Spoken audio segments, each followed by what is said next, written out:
ये भगवान राम का काम। राम काज कीन्हे बिना मोहे कहा प्राण, मोहे कहा विशाल, ऐसा हनुमान जी ने कहा। तो आप सबने भी और आप सबने मिल करके और विशेष रूप से हमारी बहनों ने ये भी राम का ही कार्य है। ये टस जरूर है, ये भवन जरूर है, पर जब भगवान तक जब तक भगवान राम का भवन मंदिर नहीं बना तब तक ये भवन भी बनने की प्रेरणा किसी को नहीं। भगवान राम का मंदिर बना तो बहुत सारे ट्रस्ट, बहुत सारे भवन, बहुत सारे मंदिर और भी बहुत सारी योजनाएं बहुत सारे लोगों के मन में है जिनको बनाने का मौका मिला। और भगवान राम के बारे में क्या चर्चा करनी, हजारों प्रकार की कथाएं संतों के द्वारा, मनीषियों के द्वारा, विद्वानों के द्वारा अनेक प्रकार की पूरे देश भर में, दुनिया भर में होती है। लगातार कार्यक्रम होते रहे। और मैं छोटा था, अभी मैं हूँ आदरणीय चंपत जी के पास गए। चंपत जी भी हमारे, मैं मुजफ्फरपुर से विधायक हूँ, मुजफ्फरनगर के बराबर बिजनौर है, बिजनौर में धामपुर, नगीना के आप रहने वाले। और चंपत राय जी का व्यक्तित्व लोगों को पता होगा। अभी चर्चा कर रहे थे हमसे, विधायक जी चर्चा कर रहे थे कि कोई दान में उनको कोई पोटली दे गया। तो उन्होंने पूछा भाई पोटली में क्या तुम विधायक घूम रहे हो? तो बहुत देर तक नहीं बोले। जब कमरे में ले आकर के बोले पोटली उल्टी की तो उससे कम से कम 6-6.5 किलो सोना उसके अंदर था। ऐसे दान देने वाले लोग और जिस पे लोग भरोसा कर सके ऐसे चंपत राय जी हैं जो पूरे विश्व हिंदू परिषद को, इस रामपीठ को, उनको बहुत बड़ा योगदान। राम की तो कृपा ही, पर चंपत जी की बहुत बड़ी कृपा।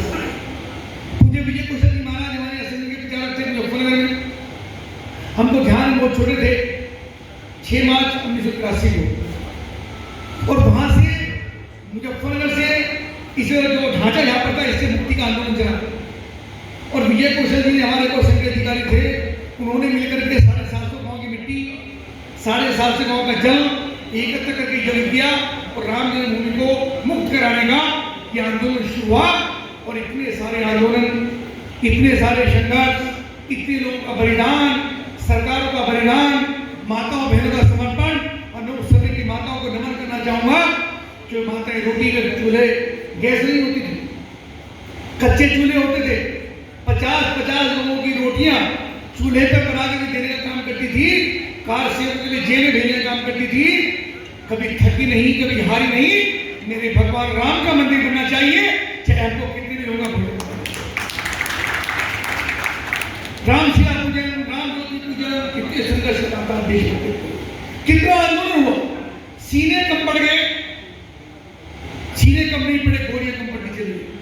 सरकारी सरकारों ने गोलियां चलवाई, कत्लेआम हुए, लोगों का बलिदान हुआ, लेकिन सीने लोग ढांके खड़े रहे।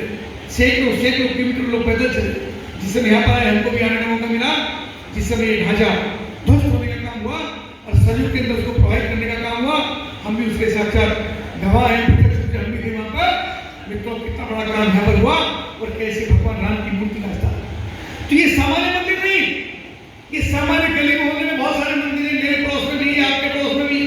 ये सामान्य मंदिर नहीं, ये मंदिर दुनिया भर के अंदर रहने वाले 650 करोड़ लोगों में से समस्त हिंदू समाज, समस्त भारतीय संस्कृति को मानने वाले, हिंदू धर्म के प्रति, भगवान राम के प्रति किसी भी प्रकार की आस्था रखने वाले, ऐसे सर्वों की ऊर्जा का, ऐसे सर्वों की शक्ति का, ऐसे सर्वों की आस्था का और ऐसे सर्वों की प्रेरणा का केंद्र ये भगवान राम का मंदिर है। ये सामान्य मंदिर इतनी ताकत इसकी। और आप सबकी कृपा हुई, आप सबने भरोसा किया कि नरेंद्र मोदी को प्रधानमंत्री बनने का मौका मिला।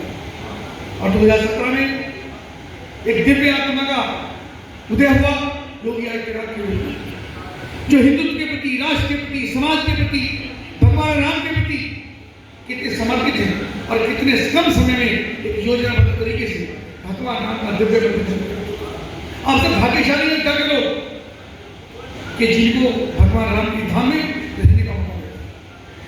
दुनिया भर के लोग, देश भर के लोग ध्यान रखा। अभी हमने देखा बसों में महिलाएं, 80 वर्ष की महिलाएं, 90 वर्ष की महिलाएं, 6 साल का बच्चा, 3 साल का बच्चा धूम में खड़े, न समय पर भोजन है, न समय पर शौचालय है, न समय पर ऐसा लगे भगवान राम के दर्शन करो।